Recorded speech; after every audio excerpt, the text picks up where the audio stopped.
Hello everybody, this is Bird Brain, where here we are, nerdy for the birdies. The Philadelphia Eagles win in dominant fashion against the Dallas Cowboys, blowing them out 41-7 and clinching the NFC East and more or less clinching the number 2 seed at bare minimum. So the Eagles will host a playoff game in Philadelphia in a couple weeks. So let's get into this game. I really don't have a lot to say because it was pretty positive. Early on it wasn't great, but starting with the offense, it wasn't great. It was looking pretty bleak, and then Pickett got in a rhythm. He started finding Devontae Smith. He gets involved. He gets some catches.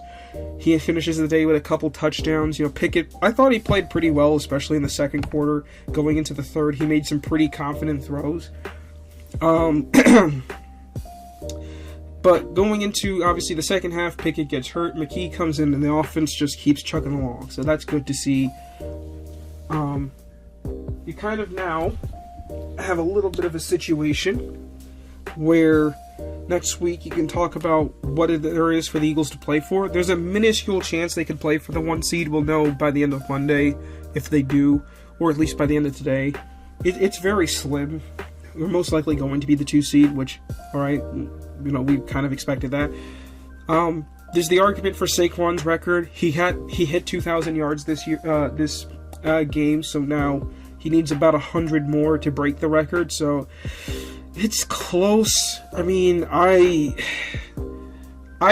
here's my honest thought of what I would do next week. I would probably just very briefly get Jalen on the field if he's healthy, get him some reps before the playoffs, just so, he's not going to the playoffs without playing for like 3 weeks. And then on top of that, in that time, maybe get Barkley a chance to get to 100 yards, get out of the game. It's close and it's tough. You have to kind of manage the injury risk to it. I wouldn't be surprised if neither of those guys played next week.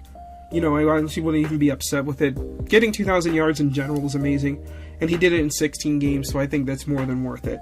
Going to the defense, just a dominant day defensively. They gave up the 1 touchdown. Kind of sucks it was on Quinyon, but, rookie, it's going to happen at some point. I thought, actually, it was arguably his worst game. It just felt like he gave up a few too many catches, but it wasn't like he was terrible. CJ had a great game, couple of picks. The rest of the defense, physical, couple of fumbles forced. This defense the last 2 weeks has taken the ball away 9 times, right?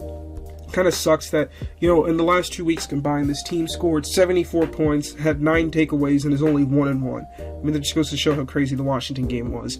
But you did what you needed to do. You clinched the division. Defense looked pretty good overall. A little leaky in the run game, but overall pretty good. So yeah, I really don't have much to say. Very happy for Tanner McKee getting his first NFL touchdown. I'm glad they got the ball back for him. It was just nice to see a nice, mostly relaxed game. For player of the game, I am going to give a shout out to Tanner McKee for getting his first NFL touchdown and coming in and holding things down. But I am going to give it to CJ Gardner-Johnson, especially after last week. He gets ejected, a lot of stuff about his emotion this week. This week he comes out, he gets a pick 6 on the opening drive. He gets another interception that sets up another touchdown. It's big, and when you have a guy like CJ on the field, you just, you love his energy and you love his ball skills. It kind of sucks that the second one he got kind of stole from Quinyon Mitchell. But, we really can't argue about it. But anyways, so next week we take on the Giants. I say this in jest, but maybe that game's a little tougher than we think. I mean, the Giants are not keen on losing. We'll see what happens. Anyway, this is Bird Brain. Hope you guys enjoyed being nerdy for the birdies. See you around.